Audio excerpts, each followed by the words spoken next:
Salut Catherine, tu vas bien? Salut Robert, ouais, ça va et toi? Dis-moi, t'es où là? À Tahiti? Ouais, mais t'as l'air d'être dans un aéroport, c'est ça? Ouais, je suis à l'aéroport, ça y est, je rentre. Ok.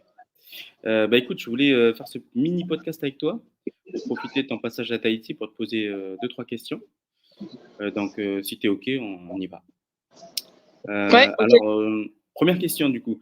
Quels sont pour toi les principaux défis de mobilité que tu observes à Tahiti et en quoi sont-ils similaires ou différents de ce qu'on rencontre ici en Nouvelle-Calédonie?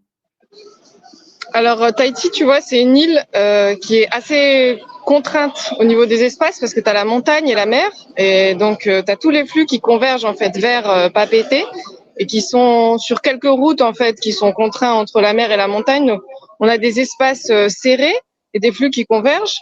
C'est un peu, nous, c'est plutôt l'inverse. On a une presqu'île qui nous contraint, mais on retrouve un peu des similitudes par rapport à ça. Et après, on a une culture qui est pas mal axée sur la voiture, un peu comme chez nous. On se déplace beaucoup en voiture, on marche pas, on n'aime pas trop marcher. En plus, il fait chaud et tout ça.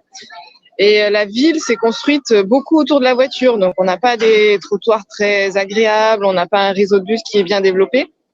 Mais c'est compliqué pour les gens qui n'ont pas de voiture, parce qu'on a quand même un tiers des ménages qui n'ont pas de voiture et qui n'ont pas forcément de solutions intéressantes, efficaces en tout cas, pour pouvoir se déplacer. Donc là, on retrouve un peu des similitudes comme sur le Grand Nouméa, comme chez nous. Ok. Et du coup, là, il me semble que toi, tu y étais pour une mission de covoiturage, c'est ça? Tu assistais C'est ça. la Polynésie sur le lancement du covoiturage. Et du coup, par rapport à ça, comment est-ce que le covoiturage peut-il être un modèle ou une source d'inspiration pour les efforts qu'on fait, nous, ici en Nouvelle-Calédonie? Et qu'est-ce que tu penses que ça va apporter sur place? Le covoiturage, c'est ce qu'on appelle du coup le covoiturage du quotidien, pour covoiturer tous les jours, pour aller au travail, pour aller aux études. Ça peut vraiment être une solution intéressante pour nos territoires, mais comme ça l'est dans d'autres territoires du monde. Et ce que je trouve intéressant, c'est que ici, en fait, le ministère des Transports et la direction des Transports, à l'échelle de la Polynésie, du pays, ils ont décidé de lancer une démarche sur le covoiturage, le lancer. Et ils ont fait en même temps un POC, donc lancer une appli avec des incitations financières. Et en même temps qu'ils lancent l'appli, qu'ils testent en fait le système, ils nous ont confié cette mission de construire un programme d'action pour vraiment définir la politique du covoiturage sur du plus long terme et lancer quelque chose de vraiment pérenne et vraiment pousser le covoiturage sur Tahiti. Et c'est intéressant et je pense qu'en Nouvelle-Calédonie, ça pourrait aussi être vraiment pertinent.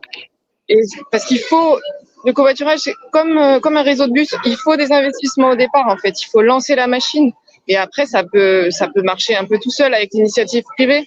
Mais il faut que le public au départ, il s'en empare et qu'il mène une vraie politique en fait. Ok, ça marche. Et du coup, dernière question. Selon toi, quels sont les facteurs culturels ou économiques qui influencent le plus les habitudes de mobilité des Tahitiens, enfin des Polynésiens, par rapport à la Nouvelle-Calédonie? On retrouve des similitudes, c'est cette culture un peu de la voiture, pas trop marcher, parce qu'il fait chaud aussi, tout ça, on n'aime pas trop marcher. Après, au niveau des facteurs économiques, on a aujourd'hui un contexte économique qui est un peu moins favorable. En Polynésie, on a quand même plus de ménages plus pauvres. Et ce qui fait que, par exemple, tu vois, il y a plein de deux roues ici. Il y a plein de scooters, parce que les gens, ils n'ont pas forcément les moyens d'acheter une voiture. Donc, ils se débrouillent pas mal avec des scooters, des vélos électriques et tout ça. Il y en a un petit peu partout. Ça, c'est par rapport au contexte économique. Et après, on retrouve pas mal de solidarité et d'entraide dans l'esprit polynésien, qui, je pense, peut être vraiment intéressant, notamment dans le travail, dans la mobilité en entreprise, tu vois, dans des petits cercles restreints, entre collègues. Il y a beaucoup de liens sociaux, on se parle, on se fait confiance et tout. Et ça peut être vraiment, vraiment intéressant. Ok. Oh, bah super. Bah, merci pour cette petite interview, ce mini podcast là. Je crois que tu vas pas tarder à embarquer. Du coup, je vais te laisser. Et puis, on se retrouve à Ça l'auberge. marche. Ouais, merci, à bientôt. Yes, tata.